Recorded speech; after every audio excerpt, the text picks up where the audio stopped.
I never believed in those cliches about forbidden office affairs until the night my boss asked me to stay late. My name is Sarah, and I'm a senior analyst at a corporate law firm in Manhattan.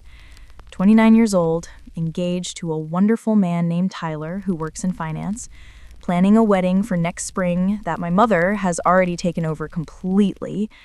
My life was mapped out. Predictable, safe. I liked it that way.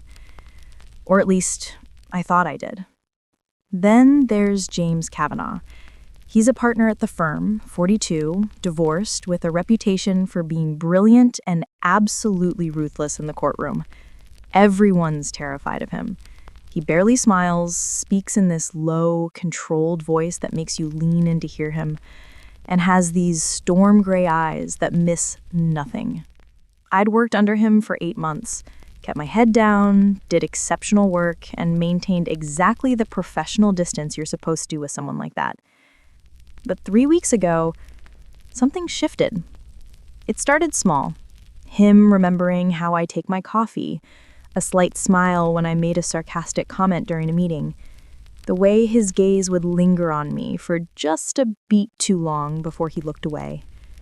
I'd told myself I was imagining it, that successful partners don't notice junior analysts, that I was reading into things because my relationship with Tyler had become so routine we barely looked up from our phones during dinner anymore. Then came that Friday night. Everyone had left by 7, the office was dark except for the ambient glow of the city through the floor-to-ceiling windows. I was packing up my laptop when my phone buzzed. A message from James. My office. Need your input on the Morrison case. 20 minutes. My heart kicked into a strange rhythm. We've been working the Morrison case together for weeks, a high-stakes corporate merger worth hundreds of millions of dollars. But something about being summoned after hours alone made my skin prickle with an awareness I didn't want to name. I found him standing by the window, jacket off, sleeves rolled up, tie loosened. He looked tired in a way I'd never seen him look before. Human. Vulnerable. Not at all like the intimidating force who commanded every room he entered. The skyline glittered behind him like a backdrop for something inevitable. "Close the door," he said quietly. I did. The click echoed louder than it should have. He turned to face me, and I saw something in his expression I couldn't quite read. Conflict, maybe, or resignation. "I need to be honest with you about something, and I need you to tell me if I'm completely out of line." My mouth went dry. "Okay?" "This case," he said, moving closer, each step deliberate. "I could have assigned it to anyone. Peterson, Williams, half a dozen others with more experience. But I chose you. Do you know why?" I shook my head, not trusting my voice. "Because I wanted a reason to work with you." His voice dropped lower. "Intimate.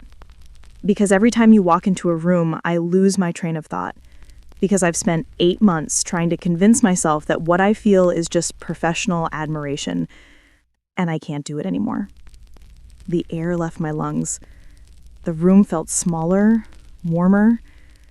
I should have stepped back, should have reminded him I was engaged, should have protected us both from what was happening. Instead, I stood frozen as he closed the distance between us until I could smell his cologne, something dark and expensive that made me dizzy. "Tell me you don't feel it too," he whispered, his eyes searching mine. "Tell me I'm alone in this, and we'll never speak of it again. You have my word." But I couldn't tell him that. Because I did feel it, had been feeling it for weeks without admitting it even to myself. The way my pulse raced when he praised my work, the way I'd started choosing my outfits more carefully on days I knew we'd have meetings. The way I'd lie awake at night next to Tyler, thinking about the intensity in James's eyes when he looked at me across the conference table. "You're not alone," I heard myself say. Something flickered across his face. Relief? Hunger? Torment? All at once. His hand came up, fingers barely grazing my cheek, and the touch sent electricity down my spine. We stood like that, suspended in the moment, both of us knowing that what came next would detonate everything we'd built in our carefully ordered lives. "I'm engaged," I whispered, even as I leaned into his touch. "I know, and I've never been the kind of man who crosses lines like this. But Sarah," he closed his eyes like he was in pain. "You're not just a line, you're the whole damn map redrawn." We didn't kiss that night. He dropped his hand, stepped back, told me to go home and think about what I wanted. But the damage was done. The confession hung between us like a lit fuse. The weekend was torture. Tyler noticed I was distracted, asked if I was okay, and I lied with a smile that felt like glass in my mouth. I tried to talk myself down, to remember all the reasons this was insane. My career, my engagement, the massive power imbalance, the disaster waiting to happen. But every logical argument crumbled against the memory of how alive I'd felt standing in James's office, how seen, how desperately wanted in a way I hadn't felt in years. Monday morning, I walked into work determined to be professional, to pretend nothing had changed. But when I passed James in the hallway and our eyes met, the heat between us was undeniable. He gave me the slightest nod, and I knew. This wasn't over. It was just beginning. Now I'm sitting at my desk, Tyler's engagement ring heavy on my finger, staring at another message from James. Dinner meeting. Just us. Morrison strategy. 8 p.m. And here's the confession I've never said out loud until this moment. I don't know if something will happen tonight or that nothing will. Because the truth is, I've spent my entire adult life being the good girl, making the safe choices, coloring inside the lines. And for the first time, I'm looking at someone who makes me want to burn the whole page. I don't know if what I feel for James is real or just the intoxication of being wanted so intensely it takes my breath away. But I know that when he looks at me, I'm not just the analyst, not just the fiancé, not just another role I'm playing. I'm the version of myself I forgot existed.